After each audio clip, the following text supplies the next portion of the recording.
25 a 7 vozes. Capítulo 6. Quer um cafezinho? Não incomoda nada. A Madalena já me falou de si, e do trabalho que está a fazer. É engraçado, mas eu lembro-me sobretudo dos dias a seguir ao 25 de Abril. Do dia, propriamente dia, lembro-me de tudo. Mas lembro-me, para aí uns 2 ou 3 dias a seguir, dos meus pais se terem metido comigo e com o meu irmão no carro, e de termos seguido para Monsanto. Eu conhecia bem o caminho, costumava ir para lá todos os domingos brincar, havia lá um elétrico antigo, e uma avioneta, e eu gostava muito de trepar lá para dentro, e...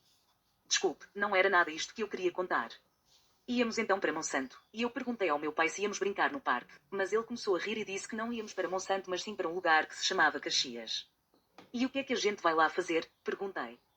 E o meu pai disse que íamos buscar uns amigos, e então chegámos ao pé de uma casa enorme e muito feia, de paredes brancas e com janelas cheias de grades, e arame farpado no alto, e polícias à volta. E o meu pai disse que aquilo era uma prisão, e que os nossos amigos estavam lá dentro mas não tardariam a sair. E o que é que os nossos amigos fizeram, pai? Lembro-me de ter perguntado.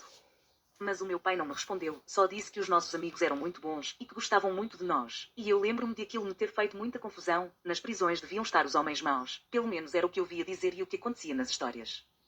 Mas depois não pensei mais nisso, porque quando saímos do carro estava muita gente ali ao pé daquela casa tão feia. E toda a gente se abraçava e estava muito feliz, e toda a gente se abraçava e estava muito feliz. E toda a gente tinha ali amigos que não tardariam a sair. Acho que pensei que aqui a história devia de ser ao contrário daquilo que me contavam, e fiquei à espera. Mas os nossos amigos nunca mais saíam, e as pessoas felizes começaram a ficar menos felizes, e já não riam tanto, e havia carros que partiram e carros que chegavam, e cada pessoa dizia a sua coisa. E então lembro-me de ouvir alguém dizer que afinal os nossos amigos não iam sair, e logo toda a gente gritou muito, e correu ainda para mais perto da casa de janelas com grades, e começaram a gritar: o povo unido jamais será vencido. Foi então que o meu irmão, que era muito pequeno, começou a chorar, e nunca mais parava, e a minha mãe teve de vir com ele para o carro. E o meu pai disse, leva também a Sónia. E lá fomos os 3, e quando estávamos mesmo a chegar ouviram-se tiros, e eu tive muito medo. E acho que a minha mãe também mas fez-se de forte, e só dizia, o teu pai já vem. Mas o meu pai nunca mais aparecia, e eu já chorava tanto como o meu irmão, e havia muita gente que também vinha a correr. E lembro-me de ouvir alguém a dizer que havia feridos, e que um dos tiros tinha atingido uma menina da idade do meu irmão, e eu a gritar pelo meu pai, e tinha uma grande ruga a meio da testa. Se não for hoje é amanhã, dizia a minha mãe para o acalmar, mas ele não parecia muito seguro e só repetia, não podemos é desmobilizar. Eu nunca tinha ouvido esta palavra, mas nem me lembrei de perguntar o que seria. Pensava só na menina da idade do João que teria apanhado um tiro. E o meu pai disse que ela tinha sido atingida por uma bala perdida, mas que isto podia ser perigoso. Ainda não se sabia bem em quem confiar. E de noite o meu pai voltou a ir a Caxias, mas acho que foi só na outra madrugada que os amigos, finalmente, saíram. A televisão mostrou tudo, e a minha mãe chorava e dizia, que pena eu não ter lá estado. E eu ainda hoje acho que ela nos culpou sempre, a mim e ao João, de termos feito com que ela ficasse em casa e não acompanhasse o meu pai, e só tivesse assistido a tudo pela televisão. Se calhar por isso, a partir dessa altura passámos a ficar muitos dias seguidos em casa da avó Teresa, enquanto eles andavam os dois pelo país todo, no meio da festa. Foi sempre assim que os meus pais se referiam ao 25 de Abril, a festa. A minha mãe morreu há 2 anos, mas o meu pai ainda hoje continua a falar assim do 25 de Abril, a festa. E ainda hoje os olhos se lhe enchem de um brilho que até me faz lembrar a cantiga do Sérgio Godinho, com um brilhozinho nos olhos. Está a ver qual é? Quando penso nosso, fico com muita pena de não ter sido mais velha nessa altura, de ter falhado a festa. Quando comecei a perceber realmente as coisas, onde é que a festa já ia?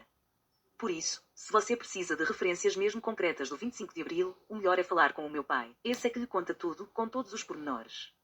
Ele está no café aqui da esquina. É um hábito que nunca perdeu, ir lá beber a bica a seguir ao jantar. Ele vai gostar de certeza de lhe contar tudo.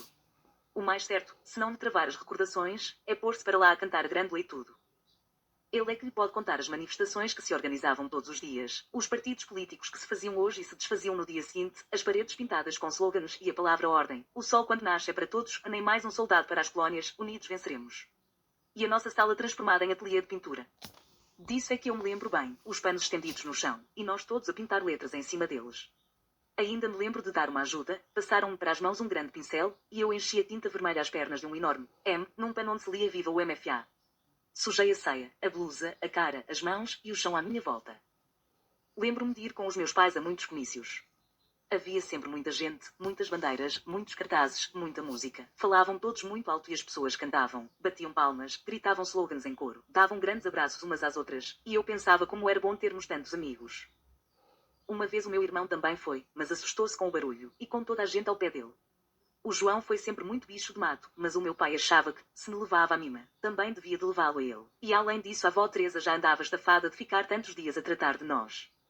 Então lá pelo meio um homem passou a rir pelo João, e gritou-lhe ao camarada, ainda de Xuxa, e o João ficou tão ofendido, mas tão ofendido que desatou num berreiro mais alto que a música do altifalantes, e só parou quando chegámos a casa. Mas como lhe disse, antes do 25 de é que não me lembro de nada, era muito pequenina. Quero dizer, lembro-me de coisas que não têm importância nenhuma, e que não devem servir para o seu trabalho. Lembro-me do meu avô sempre de ouvidos colados ao aparelho de rádio, e eu a dizer, põe mais alto, avô. Põe mais alto, e ele a mandar-me calar, e a dizer, não pode ser, tem de ser baixinho para ninguém ouvir, e eu sem perceber, porque noutras alturas o avô até tinha a música em altos berros. E logo a minha mãe me chamava, deixa o teu avô e vem para aqui, e ele lá se fechava então no quarto. E também me lembro de ver a minha mãe abrir o sofá-cama que tínhamos encostado a uma das paredes da sala, e pôr lençóis, cobertores e almofadas e dizer, é para um amigo que chega daqui a bocadinho. Mas o amigo chegava quase sempre muito tarde, e eu já estava deitada, e no dia seguinte, quando perguntava por ele, a minha mãe dizia que ele já se tinha ido embora. Às vezes havia outros amigos que se demoravam mais, e era estranho porque nunca saíam do quarto, nem iam à rua, nem abriam a porta, nem atendiam o telefone. Viviam dias e dias fechados na nossa sala, transformada em quarto de dormir, com o sofá sempre aberto. Depois o amigo desaparecia, e o meu pai ficava com uma cara muito séria e dizia que o amigo tinha ido viajar para muito longe e que não devia falar dele a ninguém. Na noite em que o João nasceu, tinha um amigo acabado de chegar à nossa casa. A minha mãe só teve tempo de me vestir para o meu pai me deixar na casa da avó Teresa, e de explicar ao amigo onde é que estavam os lençóis e cobertores, e como é que se abria o sofá-cama. Lembro-me de o ver entrar na sala, lembro-me de descer o elevador de mão dada com a minha mãe e, cá embaixo na rua, o meu pai à minha espera no automóvel. A minha mãe disse-nos adeus, atravessou a rua, entrou na maternidade e uma hora depois nascia o João. Esta era uma história que a minha mãe gostava muito de recordar. Quanto ao amigo, muitos anos depois, num 25 de abril em que a televisão se lembrou de transmitir a reportagem de libertação dos presos políticos, reconheci-o quando saía da prisão no meio dos outros. Mas nunca mais o voltei a ver. O tempo separa muitas pessoas, e a memória vai-se gastando também. Aqui há tempos perguntei ao meu pai se ele sabia o que afinal tinha acontecido à menina que apanharam um tiro quando esperávamos a saída dos amigos em Caxias, e ele fez um ar muito espantado, e disse que eu devia estar a sonhar, que não tinha havido tiro nenhum, que a libertação dos presos políticos tinha sido o momento mais emocionante de toda a sua vida, sobretudo por não ter sido manchado por nenhum ato de violência e por todos se terem abraçado como irmãos. Mas, como lhe disse, quando ao dia, propriamente ao 25 de abril, as recordações são poucas. Lembro-me de não ter ido à escola. Lembro-me do meu avô o dia inteiro com o rádio colado ao ouvido a repetir, desta é que é. Desta é que é. Lembro-me de a minha avó Teresa telefonar muitas vezes e a minha mãe sem paciência nenhuma para falar com ela. Lembro-me da minha mãe a fazer café e a encher muitas garrafas, termos e sair porta fora a gritar para o meu avô, tome conta da Sónia e do João, pai, que eu vou levar café aos soldados. Lembro-me de ninguém me ligar nenhuma. Lembro-me de o João entornar a papa na carpete e de ninguém lhe ralhar. Lembro-me do meu pai a dar-me um cravo e a pôr outro cravo entre as grades da cama do meu irmão. Lembro-me de o ver abraçar o meu avô durante muito tempo. Lembro-me de não haver desenhos animados na televisão. Lembro-me de ir muito tarde para a cama. Lembro-me de não ter lavado os dentes. Lembro-me de adormecer a pensar, Deus queria que amanhã também não haja escola.